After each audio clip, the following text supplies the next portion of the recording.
Afin de mieux illustrer le programme de technologie, je vous propose d'illustrer la résolution d'un problème sociétal, une voiture sans conducteur qui évolue dans un milieu urbain complexe, en cinquième, quatrième, troisième.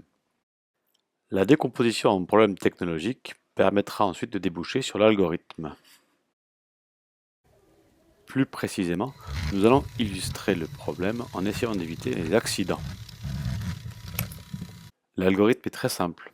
On lance des séquences d'instructions, avancer, tourner, s'arrêter, et on interroge un capteur, le capteur ultrason, qui détecte les obstacles. Voici un des deux programmes que je vous propose pour résoudre le problème sociétal au niveau cinquième.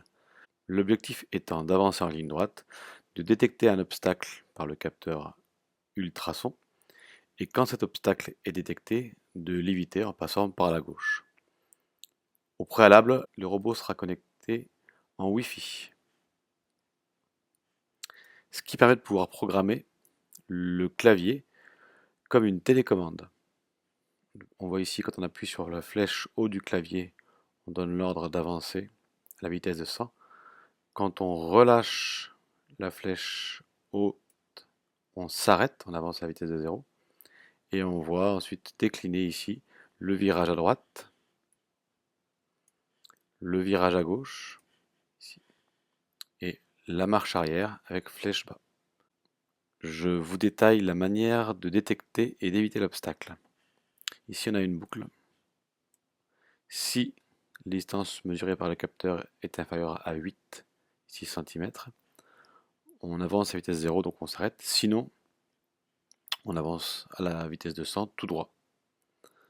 On répète cette boucle jusqu'à ce que la distance soit inférieure à 8, ce qui va permettre de pouvoir continuellement fonctionner.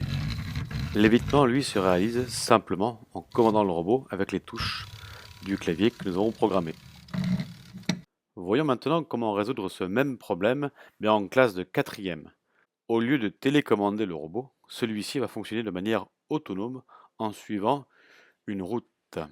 Nous augmentons la quantité de capteurs programmés, notamment grâce à 2 capteurs infrarouges sous le robot pour détecter la couleur de la route. Avant d'expliquer le programme, parlons du pilotage du robot. Étant donné que le robot suit une ligne, il a besoin de pouvoir réagir très rapidement lorsqu'il détecte un obstacle devant. Le transfert des informations en Wi-Fi ralentissant les échanges entre la carte et le programme et les moteurs, je vous déconseille donc ce mode Wi-Fi, car le robot risque de rentrer dans les obstacles et de prendre trop de temps pour différencier les virages. Préférez plutôt un branchement par câble USB et un téléchargement du programme dans le robot. Celui-ci sera totalement autonome. On se connecte en USB.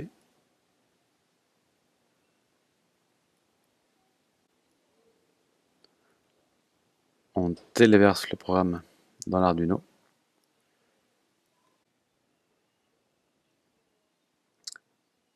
Et maintenant, on peut tester le programme. Je me propose ici de vous l'expliquer de manière plus précise. Nous avons 3 variables. Obstacle pour mesurer la distance des obstacles, route pour mesurer la couleur de la route et la suivre, vitesse pour choisir la vitesse du robot. Dans un premier temps, le robot se mettra en route quand le bouton sur la carte sera pressé.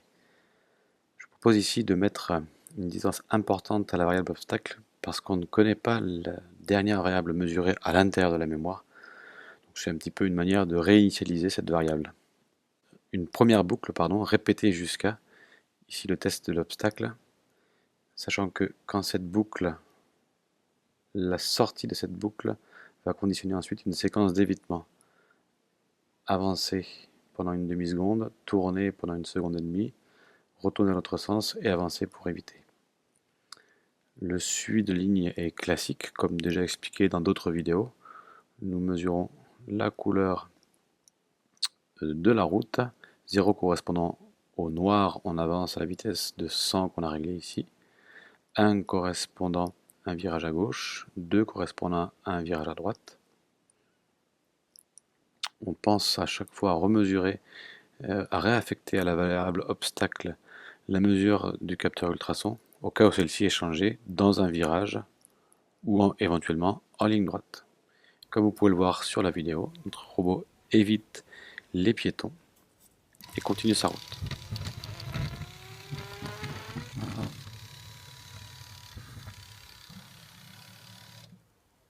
Je vous propose également la capture d'un autre programme permettant de résoudre le problème plus ou moins de la même manière.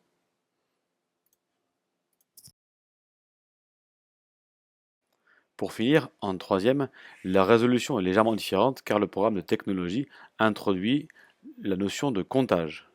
Ici, on peut par exemple compter le nombre d'intersections afin de changer de direction. Le programme permettant de suivre une ligne et de compter les intersections est très simple. Nous ajoutons une variable, ici nommée intersection, qui va permettre de pouvoir compter les carrefours. À chaque carrefour, matérialisé par un trait blanc sur la route, la variable sera incrémentée. Plus en détail, le programme, on reconnaît une boucle répétée indéfiniment. On affecte à la variable route l'état du suiveur de ligne pour pouvoir avancer si la route est noire, tourner à gauche ou à droite dans les virages. Enfin, si la variable route est égale à 3, c'est-à-dire que nos deux capteurs gauche et droite mesurent du blanc, on va ajouter à la variable intersection la valeur de 1 pour pouvoir simplement compter. On demande d'avancer un reliquat pour pouvoir sortir de la zone blanche et revenir et être sûr statistiquement de revenir sur la route noire. Et ensuite, on va comparer cette variable intersection. Et au bout de 3, là c'est dans mon exemple, au bout de 3 intersections, eh bien, on lance une séquence d'instructions pour pouvoir tourner, reculer et rentrer dans le garage, tout simplement. On voit précisément les capteurs qui s'éclairent en bleu lorsqu'ils détectent les lignes blanches. À ce moment-là, la variable est incrémentée pour compter les intersections.